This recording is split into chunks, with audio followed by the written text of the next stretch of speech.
à l'unanimité par les membres du CNT. Elle prévoit une croissance de 6,3% en 2026 contre 6,1% en 2025.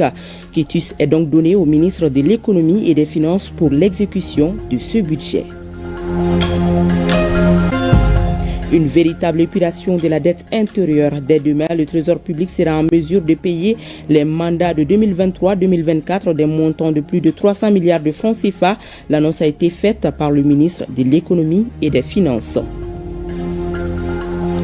L'andropause chez l'homme, on en parle d'un focus santé. Il s'agit d'un déficit androgénique lié à l'âge qui se manifeste par des bouffées de chaleur, la diminution du désir sexuel, des troubles de mémoire, entre autres. Cependant, cette mutation joue-t-elle sur la fertilité de l'homme?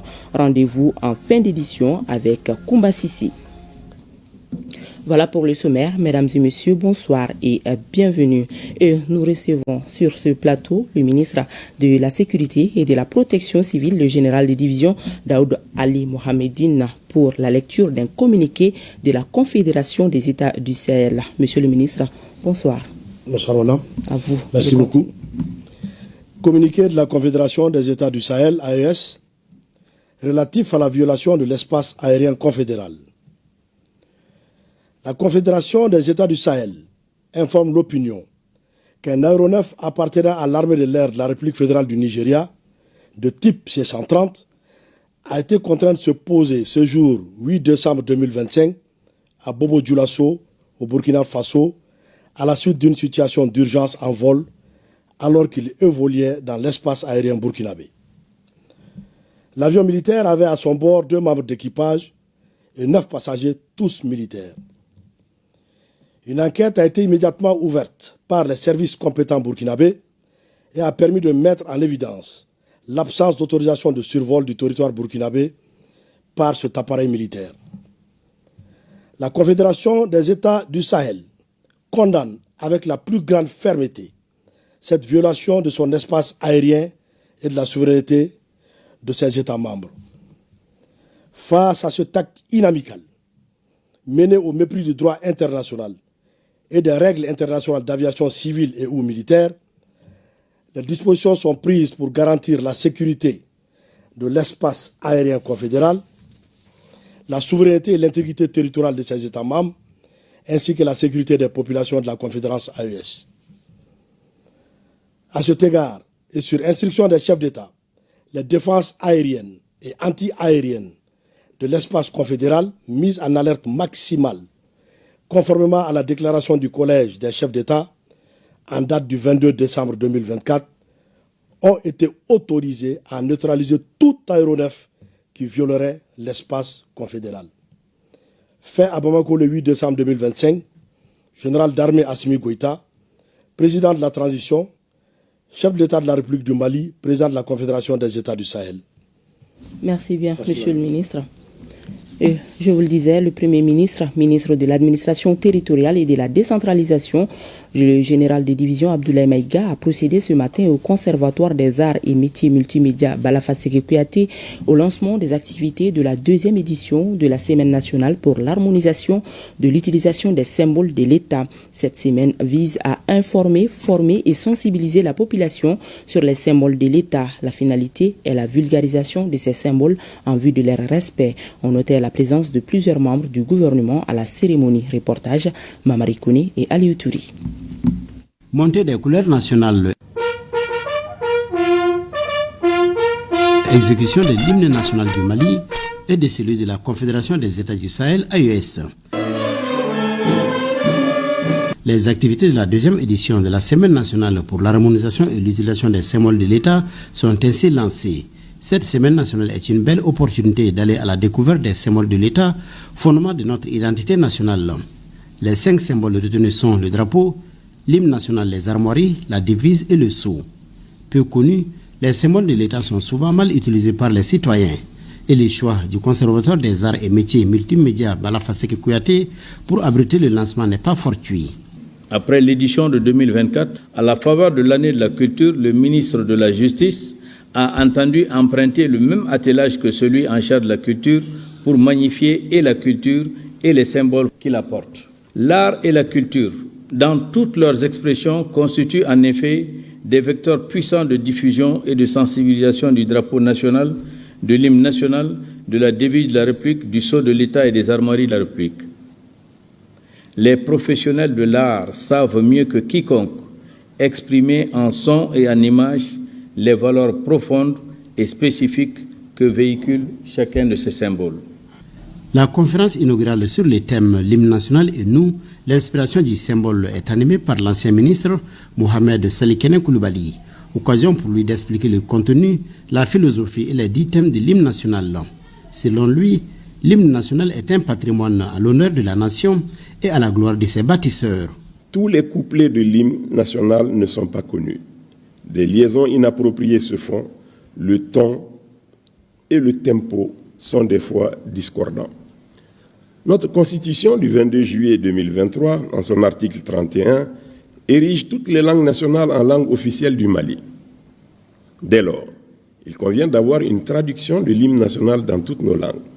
Selon le Premier ministre, cette semaine, placée sous le haut patronage du président de la transition, est dédiée à l'information, à l'éducation et aussi à la formation de l'ensemble de la population sur les principaux symboles de l'État dans le cadre de la refondation de notre pays.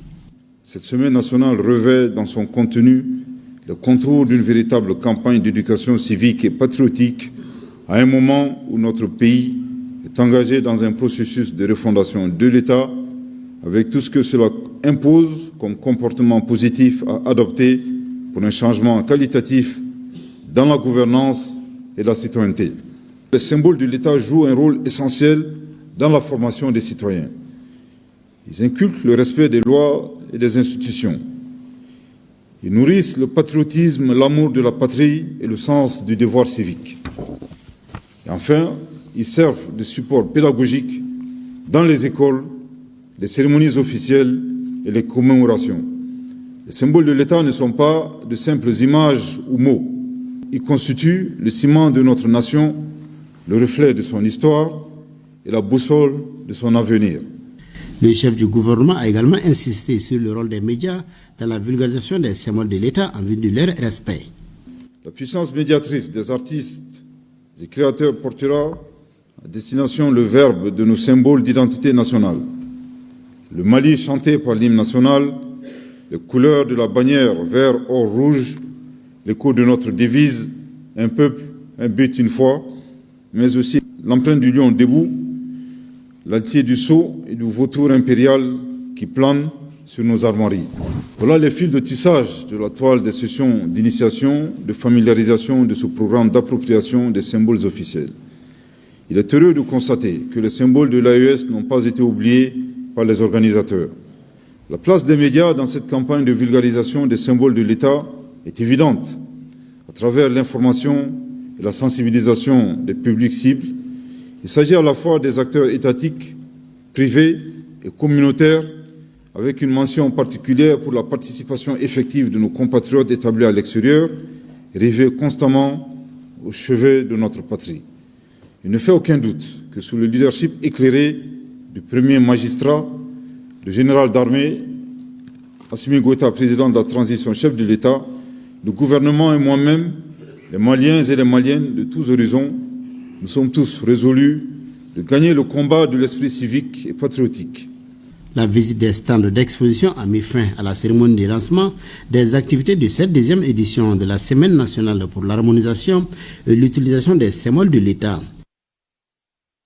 Et nous restons avec le Premier ministre qui a reçu ce matin en audience l'ambassadrice des États-Unis d'Amérique au Mali. L'ambassadrice est venue transmettre le message du soutien des autorités américaines qui restent ouvertes pour toute coopération avec le Mali.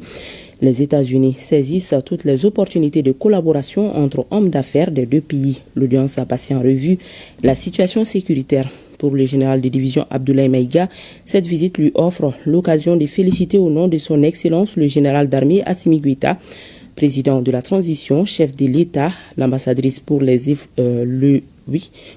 pour les efforts louables au service de nos deux pays. Le chef du gouvernement s'est félicité du regard bienveillant des USA envers les autorités de la transition.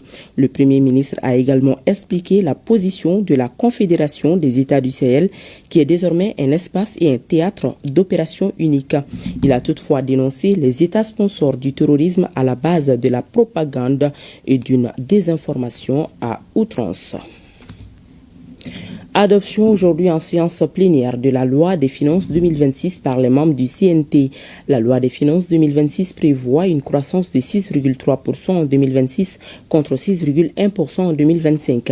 Elle prévoit un budget de 3 058 milliards de francs CFA en recettes contre 3 578 milliards de francs CFA en dépenses, soit un déficit de 520 milliards de francs CFA. La loi des finances est un budget en mode programme et tient compte des grands équilibres macroéconomiques. Les membres du CNT, après examen programme par programme, ont adopté à l'unanimité des 125 voix des membres présents et donné quitus au ministre de l'économie et des finances pour l'exécution de ce budget. Reportage Mamadou Fani. La deuxième partie de l'examen de la loi des finances 2026 a fait l'objet d'une présentation minutieuse des moyens des politiques publiques de chaque département ministériel, autorités indépendantes et organismes spécialisés. À l'analyse des différentes lignes budgétaires, les membres du CNT ont formulé des recommandations. Ainsi, certains départements ministériels ont vu leur budget légèrement augmenter. Après examen département par département, autorité indépendante par autorité indépendante et organismes spécialisés par organismes spécialisés, la loi des finances 2026 a été adoptée à l'unanimité des 125 membres du CNT présents dans la salle. Le Parlement a voté à l'unanimité pour le budget qui s'élève à 3 578 milliards de francs CFA en dépenses et à 3 058 milliards de francs CFA en recettes, soit un déficit budgétaire de 520 milliards de francs CFA qui se dégagent. Nous remarquons que les recettes augmentent de 15% par rapport à 2025 et les dépenses augmentent de 11% par rapport au budget initial de 2025. Nous pouvons également noter que le déficit budgétaire diminue de 10% par rapport à 2025, car en 2025 on avait un déficit de 540 milliards et cette année, les prévisions s'établissent à un déficit de 520 milliards de francs CFA. Ce budget a été voté par le Parlement compte tenu des grands équilibres et des tendances toutes à la hausse des indicateurs. Le taux de croissance attendu est de 6,3% contre un taux de croissance réalisé de 6,1% en 2025. Le taux du déficit budgétaire s'établit à moins 2,2 contre moins 2,7 en 2025. Le taux d'inflation reste maîtrisé également à 2,5% contre 2,7 en 2025. Le taux des dettes, l'endettement sur le PIB s'établit à 42,3% contre 42,4 en 2025.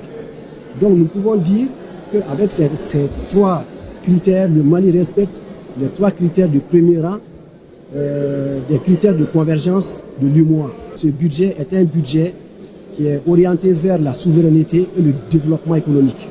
Ainsi, sur les 134 programmes que comporte la loi des finances 2026, 22 ont enregistré des diminutions, 98 connaissent une augmentation et 14 programmes n'ont pas varié. Nous sommes dans un budget en mode programme, nous en avons 134. Et l'essentiel, c'est les budgets opérationnels qui sont au nombre de 92 contre seulement 29 programmes de pilotage. Nous avons 319 actions, dont 181 pour le programme opérationnel. Nous avons 439 objectifs à atteindre à partir de 1048 indicateurs. Et sur ces indicateurs, il y a 718 qui concernent les budgets opérationnels. Quant aux comptes spéciaux du Trésor, ils passent de 113 milliards 763 millions de francs CFA à 114 milliards 57 millions de francs CFA en 2026, soit une augmentation de 0,28%. La loi des finances prend en compte les performances macroéconomiques avec une croissance du PIB en hausse. Le Trésor public sera à partir du 2 mai, mardi 9 décembre, en mesure de payer les mandats de 2023-2024. L'annonce a été faite par le ministre de l'Économie et des Finances. Une véritable épuration de la dette intérieure des montants de plus de 300 milliards de francs CFA. Nyanya Aliou Traoré s'est entretenu avec Alousséni Sanou, le ministre de l'Économie et des Finances, pour expliquer la portée de cette annonce. Reportage. Si vous êtes opérateur économique ayant un mandat en souffrance au niveau du Trésor public, fini l'attente. Dès ce mardi 9 décembre, la structure sera en mesure de payer tous les mandats de 2023-2024. Le gouvernement de la transition a décidé de réaliser un paiement important de l'ordre de 312 milliards de francs CFA de la dette intérieure due aux opérateurs économiques. Cette annonce va amener le sourire sur les lèvres de nombreuses personnes et c'est justement l'objectif recherché par les autorités de la transition. Le chef de l'État, le général d'armée Assimi Goïta, a promis à ses compatriotes un climat des affaires les plus adéquats et cette réduction de la dette intérieure va dans ce sens. Suivant les instructions des plus hautes autorités, notamment son Excellence le président de la transition, chef de l'État, qui a toujours indiqué que tous les efforts soient engagés dans le but d'assurer un meilleur climat des affaires et d'assurer aux opérateurs économiques la continuité de leurs activités malgré toutes les crises que nous connaissons. Nous avons bien voulu mettre en place ce paiement important compte tenu du fait que nous venons également de recevoir des ressources importantes suite à l'audit, à la négociation et à la renégociation des contrats miniers. Cet important paiement est la suite logique d'une opération débutée depuis septembre 2024. Le ministère de l'Économie et des Finances et le Trésor public ont enregistré un stock de mandats de paiement de l'ordre de 600 milliards de francs CFA. Un montant revu à la baisse sur instruction du président de la transition en son temps dans le cadre du maintien des activités économiques. Nous sommes aujourd'hui à peu près à 439 milliards de francs CFA, ce qui veut dire que sur une année, des efforts considérables ont été faits pour réduire d'environ 200 milliards le niveau du stock. Et il faut rappeler que pendant cette période, les paiements des mandats au niveau du Trésor ont atteint 1654 milliards de francs CFA. Donc d'octobre 2024 à octobre 2025, le Trésor a eu à payer 1654 milliards de francs CFA de mandats aux opérateurs. Donc ce qui nous a amené à un stock aujourd'hui de 439 milliards qui se décompose en 342 milliards pour les opérateurs économiques et 97 milliards pour les institutionnels. Donc les paiements des 312 milliards de francs CFA vont nous amener à un stock à date de 127 milliards de francs CFA, ce qui est quand même un record et montre vraiment tout l'engagement que nous mettons pour vraiment la poursuite des activités des opérateurs économiques. Plus de mandats au Trésor public à partir de ce mardi sur les années antérieures à 2025. Oui, le paiement des 312 milliards de francs CFA va s'étaler sur 3 mois et ce sont tous les mandats de 2023 et 2024 qui seront payés. Également, il y aura des paiements importants concernant l'année 2025. Tous les petits mandats inférieurs à 10 millions seront payés jusqu'en mars 2025. Également, les mandats concernant les chantiers ou les domaines sensibles, comme les écoles privées, les engrais, les indemnisations suite aux travaux routiers, les mandats de la défense, les mandats sur les travaux routiers ou les infrastructures hospitalières, tous ces mandats seront régulièrement payés et ce qui fait que nous allons atteindre ce seuil de 312 milliards de francs CFA. Cette nouvelle atteste de l'amélioration constante de la situation économique du Mali. Elle n'est pas un leurre, bien au contraire. Sur le marché financier sous-régional, tous les voyants sont au vert au regard de nos performances macroéconomiques sur la base des données de la commission de l'UEMOA. Et ce n'est pas tout. Une mission du FMI qualifiait les perspectives de bonnes en faisant état d'une croissance de 6,3% pour 2026. C'est donc confiant en l'avenir du pays et en la capacité des populations maliennes que le ministre Alousseini Sanou a réitéré tout l'engagement des autorités à assurer un mieux vivre au Mali. Je voudrais rappeler que ce programme important va permettre non seulement à notre système bancaire d'avoir des ressources importantes, mais également aux opérateurs de pouvoir vraiment avoir de la liquidité. Et je voudrais saisir cette opportunité pour les remercier de leur résilience et leur dire que, en tout cas, le pays leur sera reconnaissant de tous les efforts qu'ils ont faits et de toute l'attente dont ils ont fait montre pendant ces périodes de crise, et que nous ne ménagerons nous-mêmes aucun effort pour pouvoir leur assurer en tout cas le paiement régulier de ces mandats. Je voudrais également les exhorter une fois de plus à continuer de faire confiance au Mali et d'investir, parce qu'il s'agit de payer pour qu'ils fassent d'autres investissements, parce que ce n'est que lorsque le cycle il tourne que nous avons l'investissement. Le ministre Sanou a par ailleurs indiqué la reprise très bientôt des appuis budgétaires au regard de certains échanges avec des partenaires techniques et financiers. Demain, mardi 9 décembre, la communauté internationale célèbre la Journée internationale de la lutte contre la corruption. Cette journée est l'occasion d'informer l'opinion sur les actions entreprises dans le cadre de la lutte contre la corruption et la délinquance économique et financière. Le thème de cette année, qui met la jeunesse à l'honneur, tout comme l'année dernière, est s'unir avec la jeunesse contre la corruption, former l'intégrité de demain. Suivant la déclaration du ministre de la Justice et des Droits de l'Homme, l'occasion de cette journée. Il est au micro de Mamadou Fani. Phénomène qui gangrène toutes les économies du monde, la lutte contre la corruption est un véritable défi. Un défi qui demande une synergie d'action de tous les États afin de venir à bout de cette situation. La célébration de la Journée internationale de lutte contre la corruption est une occasion pour sensibiliser davantage sur cette problématique. Le thème de cette année est s'unir avec la jeunesse contre la corruption, former l'intégrité de demain. Le choix de ce thème central et actuel se justifie amplement par sa pertinence au regard du rôle et de la place de la jeunesse dans la construction et l'avenir de toute nation. Il importe de souligner que la corruption est devenue un problème majeur qui sévit dans tous les pays du monde. Elle constitue un obstacle majeur au développement socio-économique, à la paix, à la stabilité et à la sécurité des nations. Compte tenu de ces affaires néfastes et dévastateurs, la communauté internationale s'est mobilisée pour prendre des mesures utiles au niveau de l'Organisation des Nations Unies. C'est ainsi que l'Assemblée générale de l'Organisation des Nations Unies a adopté la Convention contre la corruption par la résolution 58.4 du 31 octobre 2003. Le Mali a ratifié plusieurs conventions des Nations Unies relatives à la lutte contre la corruption et une semaine nationale de lutte contre la corruption a été instaurée par les autorités. Il s'agit de sensibiliser l'opinion publique sur les actions en cours contre la délinquance économique et financière en vue de restaurer un climat de confiance entre pouvoir public et citoyens. Il me plaît de souligner que le gouvernement de transition, sous les orientations éclairées du président de la transition, chef de l'État, son Excellence le général d'armée Assimi Goïta, a pris la juste mesure du fléau de la corruption et de la délinquance économique et financière.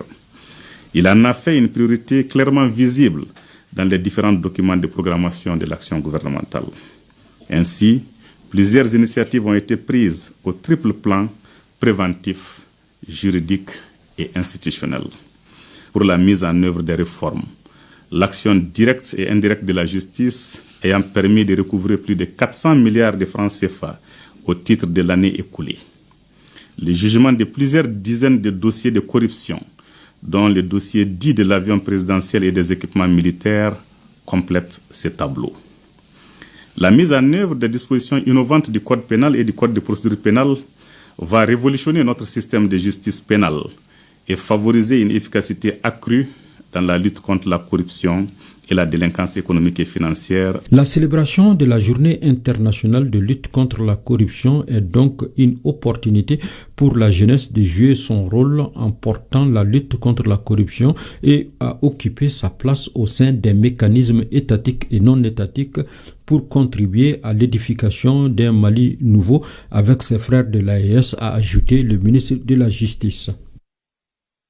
Reportage signé Mamadou Fane. Parlons à présent de la journée des exportations au Mali. Parmi les activités phares figurent des panels. Le premier thème a trait à la mobilisation et l'accès au financement pour dynamiser les exportations, alors que le second porte sur le développement agricole. Les panels ont été animés par les ministres en charge de l'agriculture et du commerce. Les détails avec Alousseni Touri. Il faut prendre en compte la structuration des filières en organisant les interprofessions, dira le ministre de l'Agriculture. Il faut respecter les contrats et rendre les matières premières disponibles. Le ministre est revenu sur l'augmentation de la production conformément aux dispositions de la politique agricole du Mali, laquelle politique privilégie le développement durable en tenant compte du sol et des intrants. Quand le producteur sait qu'il peut avoir un revenu dans une filière agricole, il peut s'y investir. Donc, c'est d'abord toute la structuration que nous devons prendre en compte, de la production jusqu'au niveau du consommateur. Et c'est ça qui peut vraiment garantir un certain niveau de production et de maintenir à hauteur de souhait. Ces propos sont complétés par son collègue de l'industrie et du commerce. Le premier principe, c'est de dire que pour mener ces deux missions, c'est ce que le ministre de l'Agriculture vient de développer, il nous faut élargir la base productive de notre secteur agricole.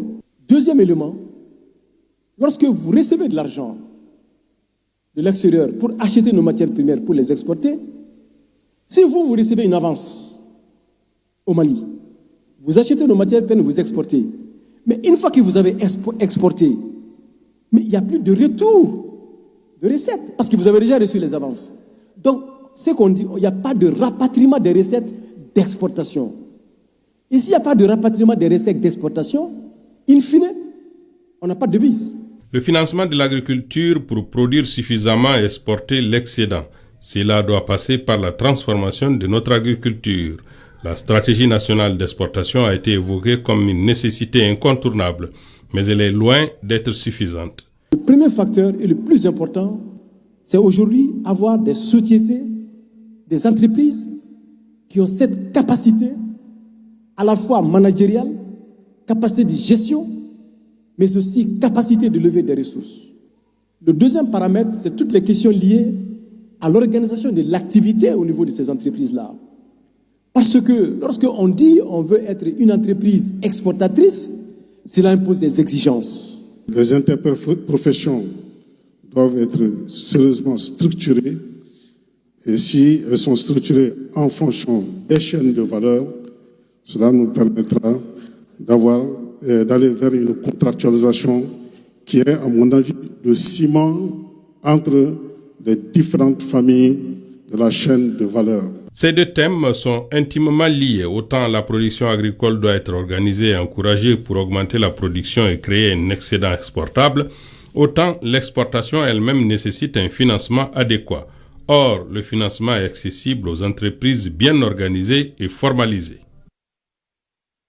Le Mali, à l'instar des autres pays, a célébré hier, 7 décembre, la journée internationale de l'Organisation de l'aviation civile internationale OACI.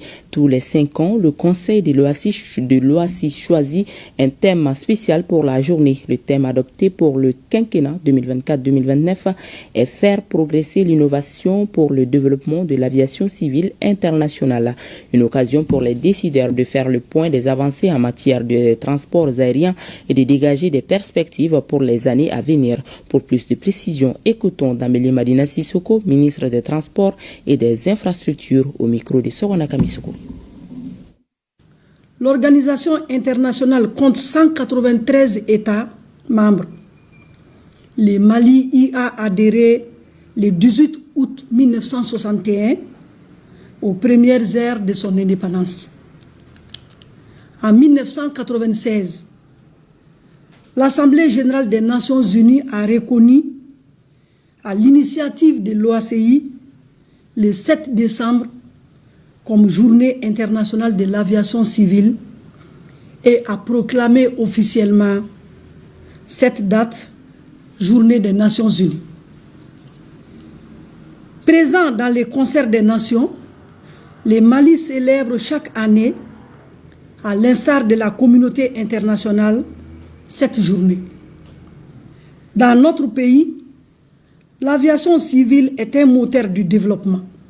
Le gouvernement de la République du Mali, en accord avec la vision du président de la transition, chef de l'État, et les directives du Premier ministre, chef du gouvernement, hisse l'aviation au rang des priorités stratégiques axées sur 3 impératifs: la sécurité, la connectivité et la durabilité. Notre priorité est et demeure la sécurité des passagers, du personnel navigant et des installations. Tous les 5 ans, le Conseil de l'OACI choisit un thème spécial pour la journée. Le thème adopté pour le quinquennat 2024-2029 est ainsi intitulé « Faire progresser l'innovation pour le développement de l'aviation civile internationale ».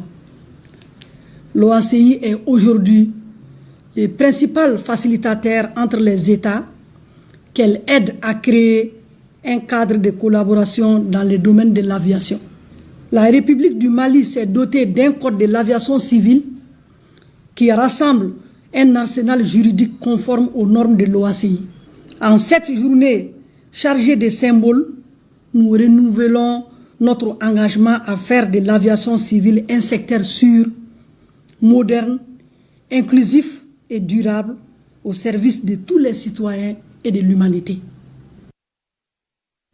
Le ministre de la Jeunesse et des Sports chargé de l'instruction civique et de la construction citoyenne a entamé une série de rencontres avec les jeunes du secteur informel. C'est un cadre d'échange et de partage sur les défis actuels du pays. Cette série de rencontres a démarré en commune 4, précisément à Mdalayaci 2000. On en sait plus avec Abdul Karim Kaba. Les jeunes du secteur informel sont des vendeurs ambulants, artisans, conducteurs de mototaxis et autres domaines.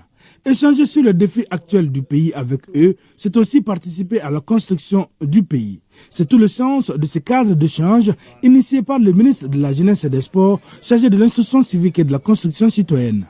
La ministre ko yala jamana absegi deme chogomina chogodi ne absega ne jamana demena parce que edimseni chamam be obina ne fe barala ntu fado ntu bado ubu ni samia dona sara ubu sego butugu senena ya do alhamdulillah vraiment be kan sego jamana kora ne bolo akilnay akai abe deme bare do jeunesse ga nyata la giga ministre de yinyela yinyekoro agana sigi na ka boroge wakati be antaye abatu alisa amado ko nyemgo nunu akilibana en refere akilibula. Avec les jeunes, généralement, il est question de droits vis-à-vis de l'État. Il y a des devoirs et c'était un rappel aussi à leur faire. Aujourd'hui, le pays a besoin d'eux. Ils doivent répondre présent. Qu'est-ce qu'ils peuvent faire aujourd'hui pour que ça puisse avancer, pour que le Mali Kourak dont nous parlons puisse être sur place. En procédant ainsi, la compréhension et l'engagement sont faciles. C'est une véritable école de sensibilisation. Fin d'obé, nos conseils d'obé, ministre yo fo on yara yo famia. Wa ministre yara pma kelen fo. N'était de mes ministres venus pour manier à la chamantia la pma indiarani. Au pma et pma jumai. J'ai nous à communication. Ampoule quoi il a tient à ma romanga de ministre la ampoule quoi. Alnambe keme faranyo wallahi bilami ampoule anga commune. Est-ce qu'il y a famia? Mais on bimoro bolo qu'on a fait le ministre benadro ou bena war de takadama. Ou bena sanu de takadama. Ou bena de kana anaje degu mi manka. Ce cadre d'échange sera animé un peu partout à travers le pays par le ministre de la Jeunesse et des Sports, chargé de l'instruction civique et de la construction citoyenne, afin de fortifier un véritable changement de mentalité. À l'instar de la communauté internationale, le Mali célèbre demain 9 décembre le 30e anniversaire de la déclaration du programme et du programme d'action de Beijing relative à la promotion des droits des femmes et la paix et les 25 ans de la résolution 1325 des Nations Unies sur la femme, la paix et la sécurité. L'occasion a été propice pour le ministre de la promotion de la femme, de l'enfant et de la famille de faire le bilan des avancées en matière des droits des femmes, surtout dans le domaine de la paix et la sécurité. C'était cet après-midi au cours d'un point de presse. Pour plus de précisions, écoutons Diarra Djeneba Sanogo, ministre de la promotion de la femme, de l'enfant et de la famille. Elle est au micro de Sokona Kamisoko. Le rapport national de Beijing plus 30 révèle des avancées tangibles dans plusieurs secteurs, notamment l'éducation des filles. Sur ce plan, le taux brut de scolarisation a augmenté de près de 15% en 10 ans dans les zones urbaines et rurales grâce à de nouvelles infrastructures scolaires, à la sensibilisation communautaire et aux bourses ciblées.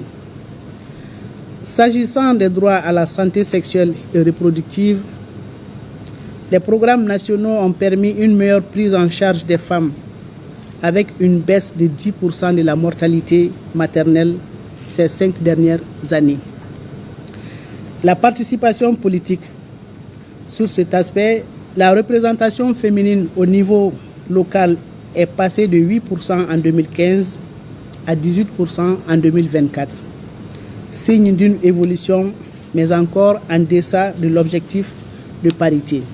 Au plan institutionnel, concernant la réforme, la Constitution du 22 juillet 2023, dans son préambule, dit que le peuple souverain du Mali s'engage à garantir le respect des droits humains, en particulier ceux de la femme, de l'enfant et de la personne vivant avec un handicap, consacrés par des traités et accords sous-régionaux, régionaux et internationaux signés et ratifiés par le Mali, et s'engage à lutter contre toutes les formes de violence.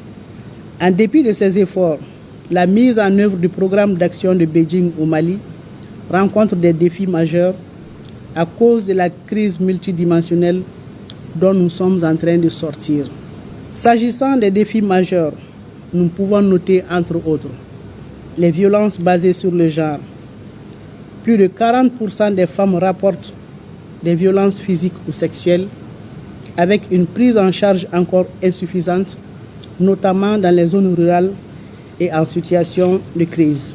Le Mali, par ma voix, réaffirme son engagement à déployer une stratégie nationale plus intégrée pour l'atteinte de ces résultats communs.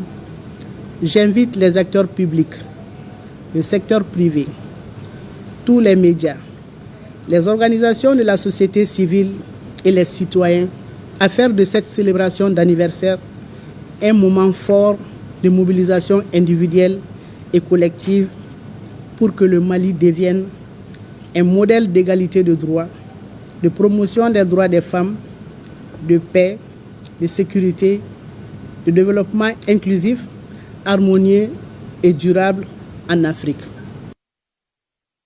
Et ce communiqué de la commission d'organisation de la deuxième session du Collège des chefs d'État de la Confédération AIS dans le cadre de la deuxième session ordinaire du Collège des chefs d'État et de la Confédération des États du Sahel AIS prévue à Bamako le 22 et 23 décembre 2025, précédée de la session confédérale du Conseil des ministres le 20 et 21 décembre 2025, la Commission nationale d'organisation informe la presse nationale et internationale que les accréditations sont ouvertes ce lundi 8 décembre 2025 et se poursuivent jusqu'au dimanche 14 décembre 2025. Les médias intéressés sont invités à déposer leurs demandes et cartes de presse au Centre d'information gouvernementale du Mali, Sigma, à l'ACI 2000 tous les jours de 7h30 à 18h. La Commission nationale d'organisation de la deuxième session ordinaire du Collège des chefs d'État de la Confédération des États du Sahel, AIS, sait compter sur la bonne compréhension de tous. Le ministre de l'Enseignement supérieur et de la Recherche scientifique est dans la cité des Askia. Après sa visite aux légitimités traditionnelles de la région, le ministre Kansai, accompagné d'une forte délégation, est allé visiter le site dédié à l'université de Gao.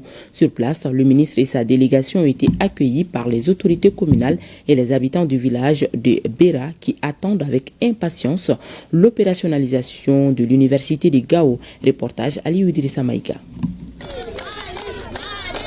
Bera, village situé à quelques kilomètres de la ville de Gao dans la commune rurale de Soni-Alibert. Ici, l'ambiance est au rendez-vous. Les habitants du village sont sortis massivement pour réserver un accueil de grand jour au ministre de l'Enseignement supérieur et de la Recherche scientifique. Il est venu voir le site dédié à la nouvelle université de Gao. C'est un site assez vaste sur lequel déjà les services techniques en charge des domaines et de l'urbanisme ont commencé à faire les travaux préliminaires qui permettraient de créer les titres et ensuite de l'affecter au ministère de l'Enseignement supérieur et de la Recherche scientifique. La création de cette université illustre une forte volonté de faire un maillage de l'ensemble du territoire national du Mali en termes d'accès à l'enseignement supérieur. Le site de l'université de Gao s'étend sur une surface de 1500 hectares. Sa visite par le chef du département en charge de l'enseignement supérieur est une fierté pour la municipalité de Sonia Libert. L'éducation, c'est notre premier besoin et le plus grand bien de la nation et surtout de la commune Sonia Libert, de la région de Gao. Donc nous ne pouvons qu'être satisfaits. Tout l'espoir est fondé. Nous croyons beaucoup en vous et nous espérons que très prochainement l'opération aura lieu. Nous aimerions remercier M. le gouverneur de la région de Gao qui a bien voulu mettre tout en œuvre pour préserver ces sites en relation avec les responsables administratifs de la commune de Sonia Libert, du village de Béra et de toutes les populations de la région de Gao intéressées à ce que cette université puisse voir les jours. Après Béra, le ministre et sa délégation ont également visité certains bâtiments dans la ville de Gao qui doivent servir de bureaux et de salles de classe pour le démarrage des cours au niveau des instituts supérieurs en développement rural et en sciences de la santé. Les autorités régionales de Koulikoro continuent leur opération de destruction des dragues. La seconde opération a mobilisé les services techniques régionaux de l'assainissement et des eaux et forêts ainsi que les forces de sécurité. Les détails avec Adama Traori. Sur instruction des autorités de la transition de mettre fin aux activités de dragage sur nos cours d'eau, le gouverneur Sanogo vient de matérialiser cette vision en actes concrets. En témoigne cette opération qui a engendré une forte mobilisation des forces de défense et de sécurité de la région. Cette mission s'éveille une mission de vérification des berges du fleuve au niveau de Mamimbougou dans la commune urbaine de Koulikoro et de Nyaribougou dans la commune rurale de Néguétan. Nous recevons ici des informations, la présence des groupes armés le long en fait de notre berge, une patrouille contre la dégradation de notre environnement, notamment une surveillance fluviale contre l'exploitation et l'exploration aurifère des dragues sur le fleuve. Notre équipe de patrouille terrestre a sillonné de long en large ce lieu. Après constat, la situation est normale. Le cap a été mis sur l'autre berge, située dans la commune rurale de Néguétan. Il s'agit de Nyaribougou. À cet endroit, le constat a été le même. Aucune drague n'a été aperçue sur le fleuve. Je pense que la sensibilisation porte fruit et les opérations portent fruit. La population commence à comprendre que ces engins-là sont formellement interdits sur les cours d'eau. Et sur instruction des plus hautes autorités, une fois que ces engins saisis, ces engins sont détruits sur place. Et nous appelons la population à plus de retenue par rapport à l'utilisation de ces engins sur nos cours d'eau. Rappelons que lors de la première opération effectuée le 21 novembre dernier, 23 dragues ont été saisies par les forces de l'ordre et de sécurité sur le fleuve Niger au niveau de la commune rurale de Néguétan. Les objets saisis ont été incinérés sur instruction des autorités régionales. Le réseau Moussouka Djigiaton MJT s'engage à lutter contre la violence numérique faite aux femmes et aux filles. L'initiative vient d'être portée à la connaissance des femmes de la région de Bougouni à travers un forum régional sur les thèmes femmes, réseaux sociaux et valeurs culturelles.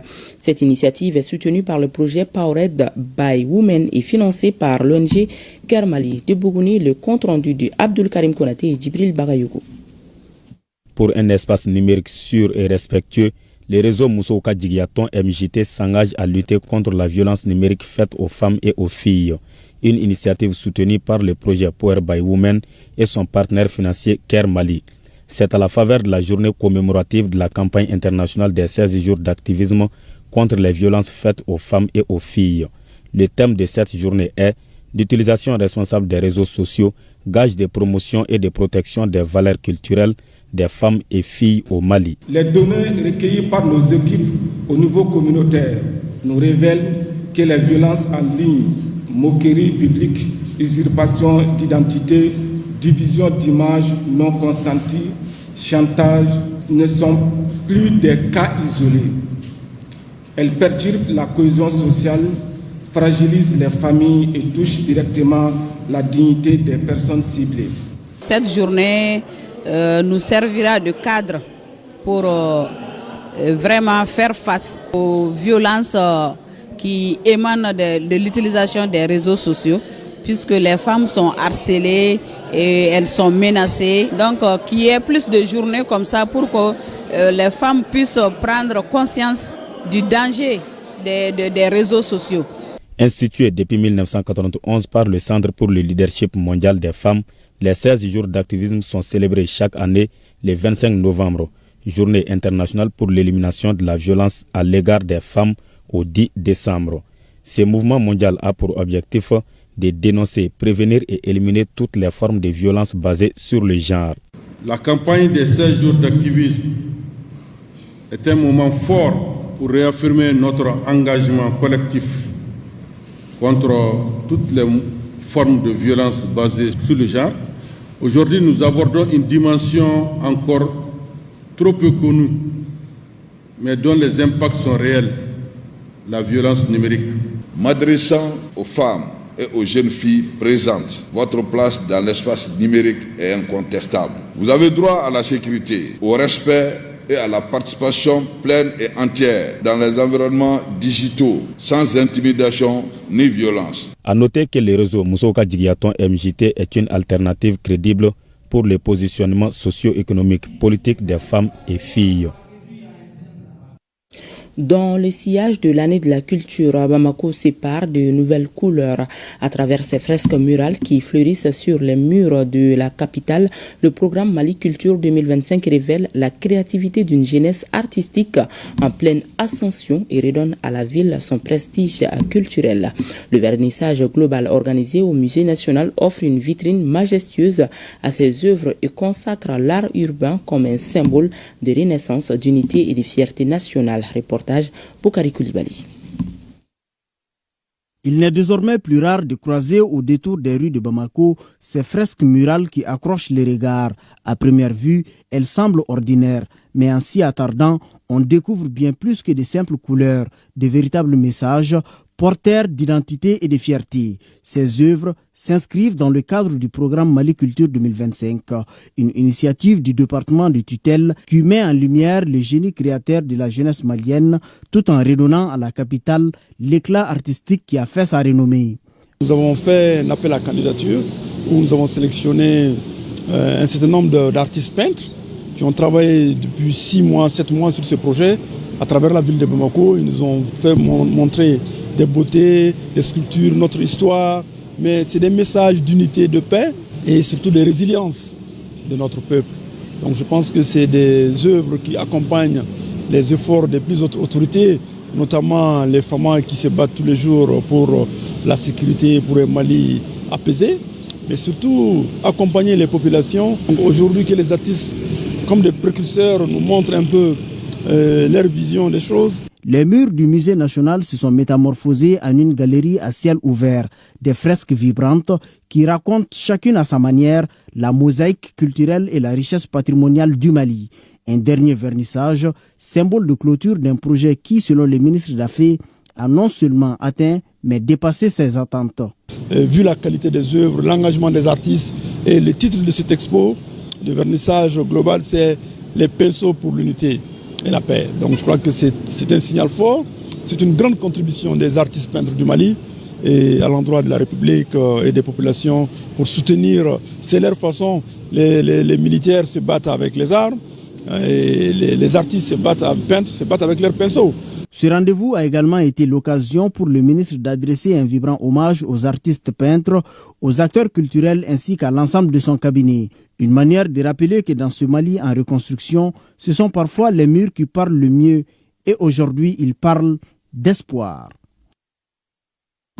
Le ministre des Affaires étrangères et de la coopération internationale participe à Lomé les 8 et 9 décembre 2025 au 9e congrès panafricain.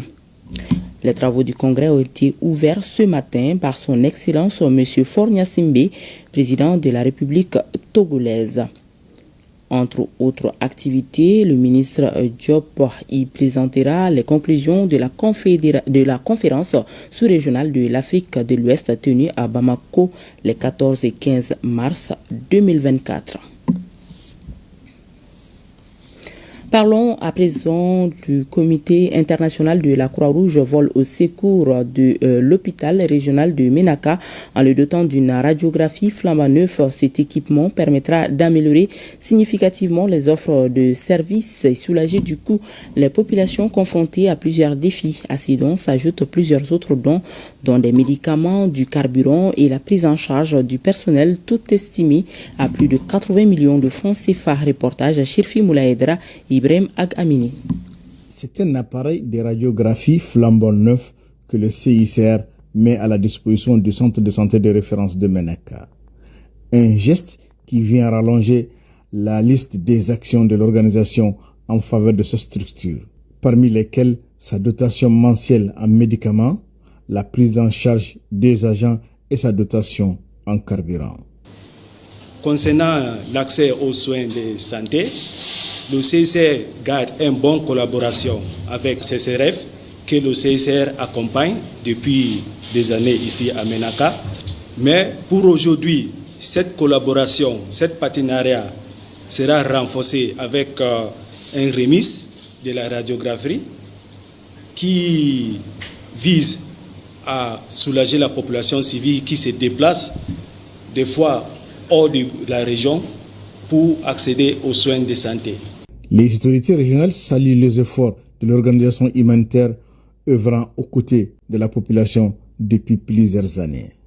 Le CICR, qui est notre partenaire, le CICR qui assiste les populations de la région de Ménaka, Belle-Lurette jusqu'à nos jours, nous honore d'abord le CICR et nous honore parce que nous avons bénéficié de tous les services du CICR. Tout ce qui est indispensable pour le fonctionnement de notre CCRF.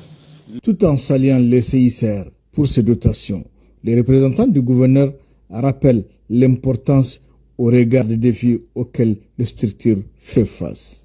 Cet appui va permettre au CCRF de Ménaka d'assurer efficacement la prise en charge des urgences chirurgicales dans la région où les besoins sont énormes, les distances longues et les évacuations difficiles. Le coût total de ces équipements et dotations se chiffre à plus de 80 millions de francs CFA, dont 60 millions pour la radiographie. Le président de la FELOF, Fédération libre des organisations des personnes handicapées, a rendu une visite au centre nommé La Providence. Il s'agit d'un centre qui accueille des enfants atteints de la trisomie 21. Cette visite s'inscrit dans le cadre de la célébration de la Journée internationale des personnes vivant en situation de handicap, célébrée chaque 3 décembre. Yara Damele était de la visite. Le centre La Providence est un centre psycho-socio-éducatif et médical qui s'occupe à ce jour d'une soixantaine d'enfants porteurs de la trisomie 21. La trisomie 21 est un handicap né avec donc c'est congénital. C'est la présence d'un chromosome de plus sur le 21e paire. Déjà en voyant un enfant en situation de trisomie 21, on voit les traits physiques qui sont visibles. Vous allez voir que l'enfant a le visage rond, la nuque un peu aplatie, les yeux en forme d'amande et que c'est des enfants qui ont la parole un peu difficile. Dans le cadre de la célébration de la Journée mondiale des personnes vivant avec un handicap, les responsables de la Fédération libre des organisations des personnes handicapées, FELOF, ont rendu une visite aux 10 centres. L'objectif est de s'enquérir de leurs conditions. Nous avons décidé pour l'occasion de venir visiter ce centre qui est membre de notre fédération afin de pouvoir célébrer cette journée aux côtés des enfants vivant en situation de trisomie 21. Cette visite a enregistré la présence de plusieurs personnalités dont les partenaires du centre La Providence. Nous sommes en collaboration avec ce centre et d'ailleurs la promotrice nous a envoyé un registre un registre des enfants qui sont à leur niveau ici. Et avec ce registre, à l'approche du mois de Ramadan et à la fête de Tabaski, on appelle les parents pour qu'ils puissent passer au niveau du développement social afin d'avoir des dons. L'État les accompagne sur différents plans, c'est-à-dire par des subventions qui vont dans le sens de leur octroyer le personnel, des sites, des matériels pédagogiques et beaucoup d'autres choses. Le centre La Providence a été créé en 2019. Il a 3 niveaux d'éducation. Il s'agit du petit, du moyen et le niveau des grands. Focus Santé s'intéresse ce soir à un déficit androgénique lié à l'âge. Autrement dit, l'andropause chez l'homme. Ces déficits androgéniques se manifestent entre autres par des bouffées de chaleur, la diminution du désir sexuel, des sudations, des troubles de mémoire. Le dosage de l'hormone, la testostérone, est l'un des examens qui permet de poser les diagnostics. Cette hormone est essentielle pour la fonction érectile, la densité osseuse, la masse musculaire, la production des spermatozoïdes, entre autres. Cette mutation joue-t-elle sur la fertilité de l'homme? La réponse, c'est dans Focus Santé avec Koumba Sissé et Yaya Kouni. Chez l'homme, avec l'âge, le taux de testostérone diminue progressivement et entraîne des symptômes physiques, sexuels et psychologiques. Cette mutation est appelée andropause ou déficit androgénique lié à l'âge. L'andropause, contrairement à la ménopause chez la femme, n'est pas un arrêt de la fertilité. Il s'agit ici quand même d'une diminution de l'hormone sexuelle par excellence, la testostérone. La testostérone est une hormone qui est produite par les testicules. Dans 95% des cas, ça va maintenant essayer de jouer sur plusieurs fonctions, précisément les fonctions sexuelles et reproductives, la composition corporelle et la production des cellules du sang. Ça va jouer aussi un rôle important dans la santé musculaire aussi et osseuse chez l'homme, mais aussi également la fonction cognitive. Si cette diminution de la testostérone commence avec l'âge, dans certains cas, elle apparaît chez les jeunes. C'est un phénomène qui peut commencer déjà à partir de 30 ans, donc et toucher environ 6% de la population masculine. Donc si nous rentrons plus dans les détails, à partir de 50 ans déjà, 5% des hommes peuvent développer ce déficit. Et à 60 ans, ça peut atteindre 10%.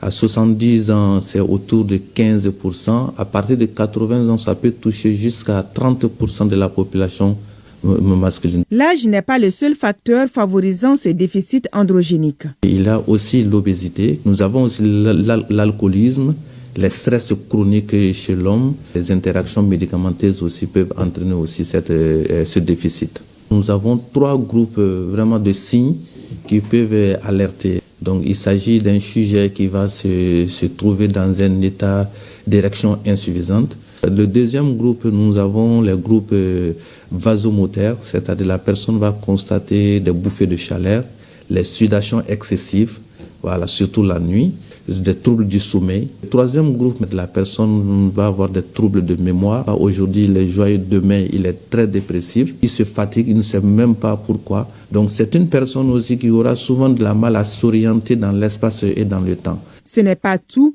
L'andropause amène un véritable déséquilibre dans la vie de l'homme. Très souvent, nous retrouvons une diminution de la masse musculaire. Bon, en plus de ça, à l'examen, on peut aussi retrouver que c'est une personne qui a une mauvaise distribution de la graisse corporelle. Surtout, la graisse va s'accumuler plus au niveau du ventre. Donc, on va aussi constater que la personne va pousser un peu le sein, appelée la gynécomastie chez l'homme, et aussi une diminution aussi de la taille des testicules. Donc, mais la confirmation vraiment de ce diagnostic passe par le dosage de l'hormone en question, la testostérone. Dans la prise en charge, plusieurs options sont possibles pour faire face à ce déficit androgénique et améliorer l'état physique et psychologique du patient. La première étape, il s'agit d'une réorganisation de la vie de la personne. Par exemple, s'il y a une tension artérielle qui est greffée à cela, il faut corriger. S'il y a de l'obésité, il faut procéder quand même à la réduction pondérale de la personne. il faut corriger, s'il y a un diabète associé, il faut corriger cela. Et aussi la reprise des activités physiques encadrées quand même par la médecine des sports, parce que très souvent il s'agit des sujets âgés. Maintenant, la deuxième étape de la prise en charge passe d'abord par apporter à l'organisme ce qui lui manque. C'est-à-dire c'est la testostérone qui lui manque, on va faire un traitement substitutif, soit par la voie orale, soit avec des injections ou même à travers la peau. Après cela, maintenant, le reste de la prise en charge, c'est le suivi de ce patient-là. Cet accompagnement médical permet d'améliorer la vie, la fonction sexuelle, l'humeur et la masse osseuse du patient. Et c'est ce qui met un terme à ce journal que nous avons eu le plaisir de vous présenter. Merci de l'avoir suivi. À demain 20h, s'il plaît à Dieu.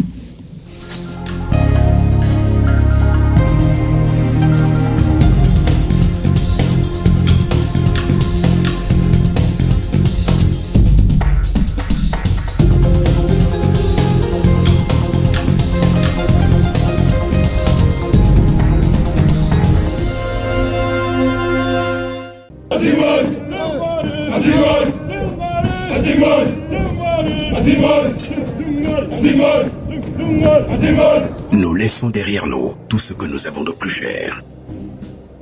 Enfants, épouses, amis, pères et mères. Fièrement, nous répondons à l'appel du devoir. Pour que les déplacés et les réfugiés rentrent à la maison. Pour que nos enfants reprennent le chemin de l'école. Pour que jaillisse la lumière de la réconciliation entre les peuples, pour le Mali, pour la patrie. Cette voie, nous l'avons choisie, au prix de nos vies.